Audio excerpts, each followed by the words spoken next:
Hi guys, this is Akira and आज जिस topic पे मैं बात करना चाहती हूँ वो काफ़ी इंटेंस होगा।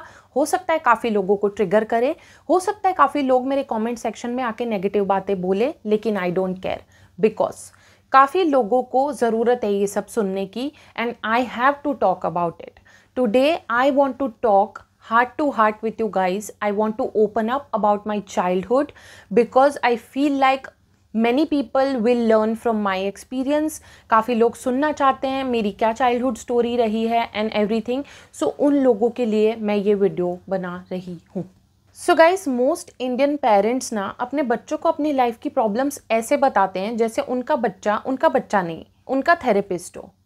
अपने लाइफ की प्रॉब्लम, अपनी जॉब की प्रॉब्लम, पति पत्नी के झगड़े, घर के ड्रामे, फाइनेंशियल इश्यूज, सारी चीज़ वो अपने बच्चे को बताते हैं। लिटरली उसको मजबूर कर देते हैं कि वो समय से पहले बड़ा हो, समय से पहले मैच्योर हो, और इस तरीके से ना वो अपने बच्चे से उसका बचपन छीन लेते हैं। माँ बाप खुद के इमोशंस रेगुलेट नहीं कर पा रहे, बच्चे से एक्सपेक्ट कर रहे हैं कि वो इनके इमोशंस को रेगुलेट करवाए, वो इनको बेटर फील करवाए। मतलब इतनी सी उम्र में जहाँ पे माँ बाप को बच्चे का ख्याल रखना चाहिए, बच्चे पे प्रेशर आ जाता है अपने माँ बाप का ख्याल रखने का। इसे कहते हैं अपने बच्चे को पेरेंटिफाई करना, यानी कि आपका बच्चा आपका माँ बाप बना हुआ है, आपका बच्चा आपका पेरेंट बना हुआ है। This is what we call बच्चे को पेरेंटिफाई करना। और जो पेरेंटिफाइड चाइल्ड होता है ना, सबसे बुरी बात कि उससे उसका बचपन छिन जाता है। ठीक है, उसको टाइम से पहले मैच्योर होना पड़ता है।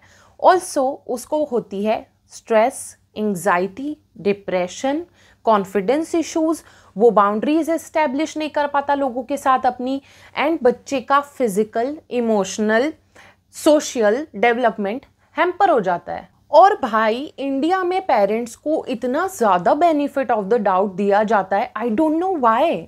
लोग ऐसे कहते हैं माफ़ कर दो ना अपने माँ बाप को, they were doing their best. What best bitch? ये तो कॉमन सेंस है ना कि अगर मैं इतनी बड़ी होके अपने इमोशंस रेगुलेट नहीं कर पा रही हूँ तो मैं मेरे बच्चे पे कैसे अपनी प्रॉब्लम्स डाल सकती हूँ? जो प्रॉब्लम मुझसे नहीं सुलझाई जा रही वो मेरा छोटा बच्चा कैसे सुलझाएगा? ये तो कॉमन सेंस है ना। मैं क्यों बताऊँ अपनी प्रॉब्लम्स मेरे बच्चे को? मैं उसको इस दुनिया में इसीलिए थोड़ी लाई हूँ कि मैं अपनी सारी प्रॉब्लम्स का भार उस पर डाल दूँ और उसको मेंटल ट्रॉमा दे दूँ जीवन भर का। और भाई, अगर बच्चे से छोटी सी भी गलती हो जाती है ना तो उसके माँ बाप उसके गुर्दे छील देते हैं। ठीक है, लेकिन पेरेंट्स जब इतनी बड़ी गलती करते हैं अपने बच्चों को ट्रॉमा देने की, तब बच्चा कुछ बोल ही नहीं सकता। अगर बच्चे ने बोल भी दिया ना कि मेरे माँ बाप टॉक्सिक हैं, लोग उसको बोलेंगे तू इमेच्योर है, तू टॉक्सिक है, तू अनग्रेटफुल है, तेरे माँ बाप ने तेरे लिए इतना कुछ किया है और तू वो देख नहीं रहा। भाई, कितना कुछ भी उन्होंने किया हो, अगर उन्होंने मेरा मेंटल हेल्थ ही फकअप कर दिया है तो मैं क्या करूं उन चीज़ों का? जो बेसिक सी चीज़ थी वो तो उन्होंने की ही नहीं। उनको करना था मेरे पीस को प्रोटेक्ट, मेरे मेंटल हेल्थ को प्रोटेक्ट। किया क्या उन्होंने? भाई, जब से मैं छोटी थी ना, मुझे ऐसा लगता है मैं कभी छोटी ही नहीं थी। मैं हमेशा से बड़ी ही पैदा हुई हूँ, मुझे समय से पहले मैच्योर होना ही पड़ा। मैंने कभी बच्चों वाली हरकतें, नादानियाँ, मस्तियाँ की ही नहीं है। और बच्चे को बच्चा होना बहुत ज़रूरी है, बच्चे को बचपना करना बहुत ज़रूरी है। ये बात हर पेरेंट को समझनी चाहिए, लेकिन मेरी मम्मी नहीं समझी। जैसे ही मैं पैदा हुई ना, उन्होंने हमेशा से, जब से मुझे ऐसा लगता है मैंने होश संभाला है, हमेशा से उन्होंने अपनी सारी प्रॉब्लम्स मुझे बताई हैं। लाइक आप समझो, आप एक छोटे से बेबी को कैसे बता सकते हो अपनी प्रॉब्लम्स? वो क्या करेगा इन सारे ट्रॉमास का? You have to deal with your problems, not your kid. So मेरी मम्मी ने मुझे अपनी सारी प्रॉब्लम्स बतानी शुरू कर दी। ठीक है, बचपन से घर के झगड़े, पति पत्नी के झगड़े, everything. She made me pick sides बचपन में ही कि देखो पापा अच्छे या मैं, और मुझे मैनिपुलेट करके ऐसा बना दिया था कि मुझे ऐसा लगता था कि मम्मी ही सही है, बाकी सब गलत है। उस चक्कर में ना मैं लड़ाइयाँ मोल ले लेती थी मेरे पापा से, मेरी दादी से, इस औरत को प्रोटेक्ट करने के लिए जो एक नंबर की नार्सिसिस्ट है। सो क्योंकि मैं इसको प्रोटेक्ट करती थी, अब मेरे पापा और दादी वो दोनों मुझे हेट करने लगे। सो इस औरत की वजह से ना सिर्फ मुझे इसकी प्रॉब्लम सुननी पड़ती थी, मुझे उन दोनों से भी हेट मिलती थी, बिकॉज इसने मुझे ऐसे मैनिपुलेट कर दिया था कि मैं सिर्फ इसकी साइड लेती थी, मेरी माँ की। मतलब भाई, जब भी झगड़ा होता था ना, कुछ भी, वो मुझे सारी चीज़ें बताती थी और मुझे कहती थी बता तुझे कौन सही लग रहा है। आप इमेजिन करो, एक 5 साल का बच्चा आपको कैसे बता सकता है कौन सही है कौन गलत है, और आप 5 साल के बच्चे की वैलिडेशन मांग रहे हो क्या? ऑल्सो साथ ही साथ में मेरी मम्मी ने मुझे बहुत पहले से, बचपन से ही फाइनेंशियल इश्यूज़ के बारे में बताना शुरू कर दिया था। यूकेजी में थी मैं, इमेजिन, जब मैं यूकेजी में थी तब से उन्होंने मुझे ये बताना शुरू कर दिया कि हम कितने गरीब हैं, हमारे पास पैसे नहीं है, ये नहीं है, वो नहीं है। मैं इतनी छोटी सी बच्ची, मैं टेंशन लेती थी पैसों की। मुझे याद है मैं एक दिन मेरी मम्मी को कहती कि मैं स्कूल जाती हूँ, उसके भी पैसे लगते हैं क्या, तो मुझे स्कूल मत भेजो ताकि पैसे बचा सको आप। इमेजिन, एक बच्चा जो यूकेजी में है वो ये बोल रहा है। फिर वो औरत मुझे कहती, मेरी माँ, कि तू ना बहुत अच्छी पढ़ाई कर और तू फर्स्ट आ, तो तुझे ना स्कॉलरशिप मिलेगी, तो हमें पैसे नहीं भरने पड़ेंगे, तो तू ना पढ़ाई कर। सो मैं पढ़ाई करने लगी दिलो जान से फर्स्ट आने के लिए, ताकि इनके पैसे ना लगे, और मैं फर्स्ट ही आती रही जब तक मैं पास आउट नहीं होगी 12th से। सो मैं पढ़ाई करती भी थी ना, तो मैं टेंशन में पढ़ाई करती थी कि मुझे फर्स्ट आना है, आप समझ रहे हो। सो मेरे पे वो बहुत ज़्यादा प्रेशर था कि फर्स्ट आना है, अदरवाइज मेरी पढ़ाई छुटवा देंगे शायद ये, या पता नहीं पैसे नहीं भर पाएंगे, मेरी बेइज्जती होगी स्कूल में।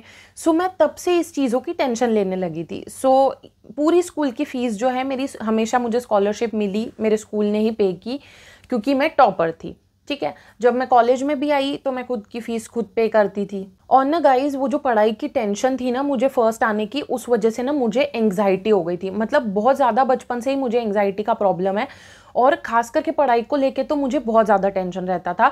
मुझे याद है जब भी मेरी बोर्ड एग्ज़ाम होती थी ना, मुझे रोज़ उल्टियाँ होती थी एंग्जाइटी के मारे। आपको पता है नेवल डिस्प्लेसमेंट हो जाता है कभी कभी, तो मेरा टेंशन से ना नेवल डिस्प्लेसमेंट हो जाता था, तो मैं बहुत बीमार रहती थी, और बीमारी में मैं एग्ज़ाम देके टॉप करती थी। मेरी इतनी बुरी हालत थी, मुझे एग्ज़ाम के नाम से PTSD हो गया है अब। मतलब अभी भी कई बार ऐसा होता है कि मुझे सपना आता है कि मैं एग्ज़ाम में गई हूँ और मुझे कुछ आ नहीं रहा है, मतलब मैं कुछ पढ़ के नहीं आई हूँ। इस टाइप के मुझे स्कूल रिलेटेड ड्रीम्स बहुत ज़्यादा आते हैं, और ड्रीम्स क्या, वो नाइटमेयर्स होते हैं, बिकॉज वो मुझे पूरा पसीने से भर देते हैं और मुझे टेंशन हो जाती है।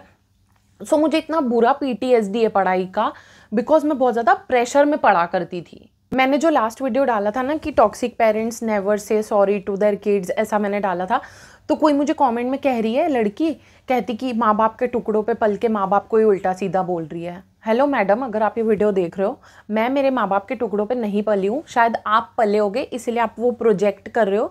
जिस उम्र में आप घर घर खेल रहे थे ना, तब से मैं घर चलाना सीख गई हूँ। मैंने लिटरली मेरे स्कूल के पैसे पे किए हैं स्कॉलरशिप लेके, मैंने मेरे कॉलेज के पैसे पे किए हैं, मेरी ट्यूशन की फ़ीस पे की है। आई थिंक मैं 8th क्लास में थी तब से मैंने काम करना शुरू कर दिया था। जब मैं 8th में थी ना, तब मैं 7th क्लास के बच्चों को ट्यूशन देती थी। इतना मतलब मैंने तब से स्ट्रगल करनी शुरू कर दी। जब गर्मियों की छुट्टी होती थी ना, जब सारे बच्चे इंजॉय कर रहे होते थे, क्लासेस लेते थे, कोई गिटार क्लास ले रहा है, कोई वायलिन क्लास ले रहा है, हमारे पास तो पैसे नहीं थे ऐसी कोई क्लास पे जाने के, तो मैं तो सोचती थी कि मैं क्या काम कर सकती हूँ। एक दीदी थी हमारे पास में जो रहती थी, उनका छोटा सा बच्चा था, तो जब भी दीदी बाहर जाती थी ना, तो वो मुझे बेबी सिट करने को बोल के जाती थी उस बच्चे को। मैंने उसकी पोटियाँ साफ़ किया, उसका ध्यान रखा है, सब चीज़, और खुशी खुशी करती थी, कोई कंप्लेंट नहीं, कुछ नहीं। मुझे मेहंदी लगाना आता था बचपन से, तो मैं मेहंदी लगाने जाया करती थी आसपास की सारी औरतों को, उससे पैसे आते थे, वो भी घर में देती थी।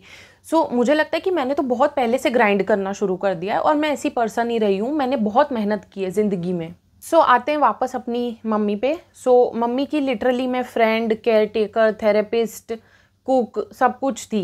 सारी चीज़ों में मैं हेल्प करती थी। मेरे पापा को मैं समझाती थी कि भाई इतना अग्रेसिव मत हो, अपने इमोशंस को अच्छे से रेगुलेट करो, कम्युनिकेशन करो, ये करो। मतलब लिटरली मैं इतनी सी उम्र में बचपन से ही झगड़े सुलझाया करती थी लोगों के। तो एक टाइम आया जब मैं बहुत ज़्यादा प्रेशर में रहने लगी, मेरे पे बहुत ज़्यादा बर्डन आ गया इन सब चीज़ों का, कि मतलब मुझे ऐसा लगा कि अब मुझसे नहीं हो पा रहा है, what do I do. So I use to pray to Krishna बचपन से ही, और मैं उसको राखी बांधती थी, और मैं उसको बोलती थी कि तू मुझे एक भाई दे दे। मुझे ऐसा लगता था कि अगर मेरा कोई सिबलिंग होगा, मेरा कोई भाई होगा ना, तो मुझे ऐसा लगता था कि मेरे पे ये बर्डन कम होगा। मैं चाह रही थी कि मेरे पास भी कोई हो जिसे मैं अपना बोल सकूं, जो मुझे प्रोटेक्ट करे बेसिकली। बिकॉज मैं सबका मेरे घर में हाथ पकड़ती थी, and I use to tell them it's gonna be okay, I am with you, but I had no one जो मुझे बोले कि I am with you, everything is going to be all right. So मुझे ऐसा लगता था कि जब मेरा भाई आएगा ना, तो सब चीज़ें अच्छी हो जाएगी। एंड लकीली मेरा भाई आया भी। सो जब मेरा छोटा भाई आया, मुझे लगा अब चीज़ें अच्छी हो जाएंगी।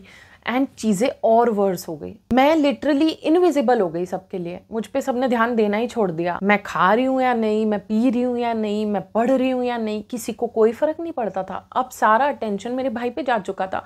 मेरे पास तो लोग सिर्फ तब आते थे जब कोई प्रॉब्लम होती थी कि अकीरा ये सॉल्व करो, ये सॉल्व करो, ये हो रहा है, ये लड़ाई हो रही है, वो झगड़ा हो रहा है। अगेन मुझे प्यार मिलना बंद हो गया बिल्कुल ही। जो बचा कुचा मिलता था 1% कभी कभी, अब वो भी नहीं मिलता। तो मुझे बहुत ज़्यादा दुखी होती थी। मुझे ऐसा लगता था कि इसको सब कुछ मिल रहा है, सारे खिलौने मिल रहे हैं, इसके खाने पीने का ध्यान रखा जा रहा है, इतना अटेंशन मुझे तो कभी नहीं मिला। मुझे एक बार याद है कि जब छुट्टियाँ थी ना, तो मेरी फ्रेंड का फ़ोन आया गर्मियों की छुट्टियों में कि अकीरा तू क्या कर रही है? मैं तो ना पियानो क्लासेस ले रही हूँ, पियानो नहीं केसियो क्लासेस ले रही हूँ। तो मैंने कहा मैं कोई क्लास नहीं ले रही यार, पैसे नहीं है, मतलब तो मैं नहीं ले सकती। तो फिर मैंने सोचा कि मेरी फ्रेंड क्लासेस ले रही है तो मैं एटलीस्ट एक काम करती हूँ, मैं घर पे पेंटिंग करना शुरू कर देती हूँ। तो आई रिमेंबर कि उस टाइम पे ना रंगीला के 10 रुपीज़ के कलर्स आया करते थे, वाटर कलर्स। सो मैं ज़िद कर रही थी कि मुझे वो चाहिए, मुझे वो चाहिए। 10 रुपीज़ के आते थे, तो मैंने टीवी में ऐड देख ली होगी, तो मैं मांग रही थी कि मुझे रंगीला के कलर्स चाहिए, और मुझे वो तक नहीं दिलाए। मैं रोती रही 3 दिन तक, एंड मेरे घर वालों ने मुझे नहीं दिलाए, और मेरे भाई की हर जिद पूरी की जाती थी। तो मुझे ऐसा लगता है कि लड़का लड़की का बहुत भेदभाव होता था हमारे घर में। अभी भी थोड़ा बहुत है, तब तो बहुत ज़्यादा था। मेरी दादी तो लिटरली मुझे हेट ही करती थी कि ये लड़की है, मेरे भाई को अटेंशन देती थी वो, और अभी भी उनमें वो चीज़ बहुत ज़्यादा है। आई रिमेंबर मुझे एक किस्सा बताया था मम्मी ने या किसी ने, कि जब मैं पैदा हुई थी ना, तो मेरी दादी ऐसे पूछ रही थी कि लड़की हुई है, ओह गॉड काली तो नहीं है? फिर उन्होंने मुझे देखा कि मेरा कलर फेयर है, then she was a little bit okay. So इतना डिस्गस्टिंग मेंटालिटी है लोगों का मेरी फैमिली में। सो अब क्या कर सकते हैं। फिर क्या हुआ कि जब मेरा भाई थोड़ा बड़ा होने लगा ना, मैंने रियलाइज़ करा कि मेरी मम्मी उसका भी ध्यान नहीं रख रही। ओके, सो मेरे भाई के आने के बाद मेरे पे अत्याचार तो और ज़्यादा होने ही लगे, बल्कि मेरे भाई की रिस्पॉन्सिबिलिटी भी मुझ पे आ गई। अब मैं ही उसका ध्यान रखती थी, मैंने उसके डायपर साफ़ किए हैं, उसे खिलाया पिलाया, उसका ध्यान रखा, उसके साथ खेली, सब मैंने किया है। आई रिमेंबर मेरी मम्मी मुझे एक दिन कहती कि तू ही मांगती रहती थी ना कि तुझे भाई चाहिए, ले संभाल अब। मतलब जस्ट बिकॉज आई सेड कि मुझे भाई चाहिए, दैट डजेंट मीन कि मैं उसको पालूंगी और मैं उसको बड़ा करूंगी। What do you mean by that? So मुझे ऐसा लगा कि ये औरत तो इसने ना मुझे प्रोटेक्ट किया ना उसको करने वाली है। सो मेरे भाई की पूरी जिम्मेदारी मैंने ले ली। मैंने सोचा मैं इसको प्रोटेक्ट करूंगी हर चीज़ से। और कैसे मुझे हर ड्रामा बताया जाता था ना घर का, वैसे उसे ना बताया जाए, वो मैं मेक श्योर करती थी। ड्रामा और प्रॉब्लम्स और ये मेरा भाई है अगर, तो उसके बीच की शील्ड मैं थी। आई वॉज लाइक कि मेरे तक जैसे हर प्रॉब्लम आ जाती थी ना, वैसे मेरे भाई तक मैं नहीं आने दूंगी। सो मैंने उसको पूरा प्रोटेक्टेड रखा है हमेशा बचपन से ही। सो उसकी पूरी रिस्पॉन्सिबिलिटी मैंने ली, उसको लिटरली पाल पोस के बड़ा किया है मैंने, वो मेरा बच्चा है। मतलब मैं बच्ची थी तो भी मेरे में ये अक्ल थी कि जिन चीज़ों से मैं गो थ्रू की हूँ ना, वो चीज़ों से मैं अपने भाई को नहीं करने दूंगी। लेकिन मेरे पेरेंट्स में इतनी अक्ल नहीं थी कि भाई जो चीज़ें हमसे ही डील नहीं हो पा रही हैं, मैं अपने बच्चे को क्यों बताऊँ, उसे क्यों परेशान करूँ, ये कोई नहीं समझा। एंड इन सब चीज़ों की पता है आयरॉनी क्या है कि मेरे घर वालों ने मुझे समय से पहले मैच्योर होने पर मजबूर कर दिया, और जब मैं मैच्योर हो गई समय से पहले, तो वो उसी पर्टिकुलर चीज़ के लिए मुझे हेट करने लगे। वो ऐसे सोचते थे कि बाकियों के बच्चे कितने मासूम होते हैं, कैसे फ़न करते हैं, ये क्यों ऐसी इतनी बड़ी जनानी है, क्यों ये घर के किस्सों में बोलती है, क्यों झगड़ों में पड़ती है। भाई you literally compelled me to be that person and now you don't like that person. मतलब मेरे घर में मैं लिटरली सबकी माँ थी, मैं सबका ध्यान रखती थी, इतनी चीज़ों से मैं खुद गो थ्रू कर रही थी, फिर भी I use to be there for people, I use to listen, I use to be there for them. And I really don't know कि मेरे में इतनी स्ट्रेंथ कहाँ से आई। आप में से बहुत सारे लोग इतने प्यारे हो तुम लोग, तो मुझे पूछते हो कि bro how did you even deal with all this. And baby I don't know, I think I just had to. And I think कोई मेरे साथ हो ना हो, I think God was with me and he is always with you, you know, especially when you're a good person, he is always there. So I think that's how I survived. I was recently watching this movie called The Buckingham Murders. Kareena Kapoor की movie है, और उसमें एक scene होता है जब करीना अपने पापा के साथ बैठी होती है, और उसके पापा उसको बता रहे होते हैं कि जब तू छोटी थी ना, तब सारे लोग मुझे आके बोलते थे कि आपकी बेटी तो बहुत समझदार है, बहुत सयानी है, बहुत मैच्योर है। और तब मैं इस चीज़ को एक्सेप्ट कर लेता था कॉम्प्लीमेंट समझ के। लेकिन अब मुझे समझ आता है कि ये कॉम्प्लीमेंट नहीं था, क्योंकि बच्चे को ना हमेशा बच्चों जैसी हरकत करनी चाहिए, बच्चे को बच्चा होना चाहिए, बड़ा नहीं होना चाहिए। तो करीना कहती है कि हाँ, मैं समय से पहले बड़ी हो गई क्योंकि मुझे होना पड़ा। मम्मी की डेथ के बाद आई हैड नो चॉइस, और I had to deal with everything by myself, क्योंकि मैं आपको बर्डन नहीं करना चाहती थी। और उसके पापा ये सुन के उसको बोलते हैं कि ठीक है, तब तूने चीज़ों से डील कर लिया, जब भी जो तेरी समझ थी उसके अकॉर्डिंग तूने सही चीज़ करी, लेकिन अब मैं तुझे बोलना चाहता हूँ कि अब तू बड़ी हो गई है, अब तू हेल्प मुझसे मांग सकती है और मैं तेरे लिए खड़ा हूँ। इतना चीज़ें मन में मत रख कि you start dying a little by little. So this whole scene was really relatable to me because it validated my feelings. But it broke my heart also. It was a very bittersweet feeling because जब आप बहुत ज़्यादा childhood trauma से go through करते हो ना, it messes with your brain. It changes your whole personality. And you start keeping things to yourself. आपको ऐसा लगता है कि अगर मैं प्रॉब्लम अपनी सामने वाले को बताऊंगा तो मैं उसे बर्डन कर रहा हूँ। सो जब ऐसी सिचुएशन से हम गो थ्रू करते हैं ना, हम ऐसे हो जाते हैं कि हम किसी से हेल्प नहीं मांगते। मेरे केस में भी ऐसा है, मैं किसी से हेल्प नहीं मांगती। मुझे ऐसा लगता है कि मैं सब खुद फिगर आउट कर लूँगी, लेकिन ये गलत है, क्योंकि जो आपसे प्यार करते हैं ना, literally they want to be there for you. Okay, so let them be there for you. आपको कई बार हेल्प मांगनी भी नहीं पड़ती, सामने वाला खुद देता है। You just have to accept the help. आप जिनसे भी प्यार करते हो, आप उनके लिए हमेशा खड़े रहते हो, राइट? सो कितना अनफेयर होगा अगर आप अपने चाहने वालों को चांस ही नहीं दे रहे to be there for you. And please don't be like कि मैं किसी से हेल्प नहीं ले सकती, I will do it all alone. You don't have to do it all alone, you know, everyone needs help sometimes, so just ask for it. अगर आपने पूरी अभी तक ये वीडियो देखी और आपको भी लगता है कि आप एक पेरेंटिफाइड चाइल्ड हो, अगर आपको समय से पहले बड़ा होने पे मजबूर कर दिया आपके पेरेंट्स ने या सिचुएशंस ने, जो भी हो, तो इतना तो कंफर्म है कि आपका चाइल्डहुड आपको कभी नहीं मिला। Okay, so you have to say goodbye to that, you have to grieve your childhood. आपको एक्सेप्ट करना पड़ेगा कि आपको आपका चाइल्डहुड कभी नहीं मिला और कभी मिलेगा भी नहीं, लेकिन आप उस सिचुएशन से ये सीख लो कि अपनी बाउंड्रीज सॉलिड बना लो। Don't give too much to people. अगर आपको एफर्ट्स करने भी है ना, तो उस इंसान के लिए करो जिसे आपके एफर्ट्स की कदर हो, जो अप्रिशिएट करे और रेसिप्रोकेट करे उन एफर्ट्स को। अब ऐसी सिचुएशंस में खुद को डालो ही मत जहाँ सिर्फ आप दे रहे हो और सामने वाला लेता जा रहा है। और कुछ लोग मेरे होली वाले स्टोरी टाइम को देख के काफ़ी कंसर्न फील कर रहे थे। मुझे इंस्टाग्राम पे भी मैसेजेस आए और मुझे कमेंट्स में भी कमेंट्स आए, और आप लोग बहुत टेंशन ले रहे थे। आपको लग रहा था, क्योंकि मैं रो दी थी उस वीडियो में, तो आपको लग रहा था अभी ये ठीक है या नहीं है। So let me just tell you guys, I am all right. उस दिन मेरा रोना निकला भी इसीलिए था क्योंकि वो बहुत पेनफुल मेमोरीज़ को मैं रिविजिट कर रही थी, and I really felt bad for baby Akira who never felt protected. But don't worry, she has me now and I'm going to protect her forever and ever.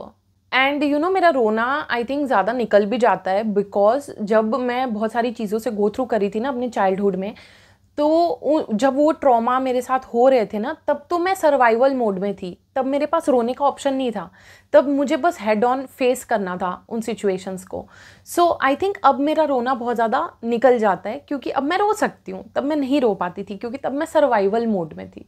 सो अब अगर मेरा रोना निकल रहा होता है ना, तो मैं निकल जाने देती हूँ, क्योंकि मुझे ऐसा लगता है ये मेरी हीलिंग प्रोसेस का एक हिस्सा है। किसी को चाहे मेरे आंसू फेक लगे, नौटंकी लगे, कुछ भी लगे, मुझे पता है मैं फेक नहीं हूँ।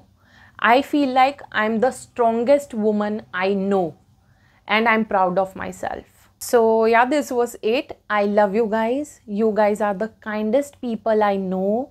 Thank you so much for coming into my life, and God bless you for real. And yeah, I'll meet you in my next one. Bye.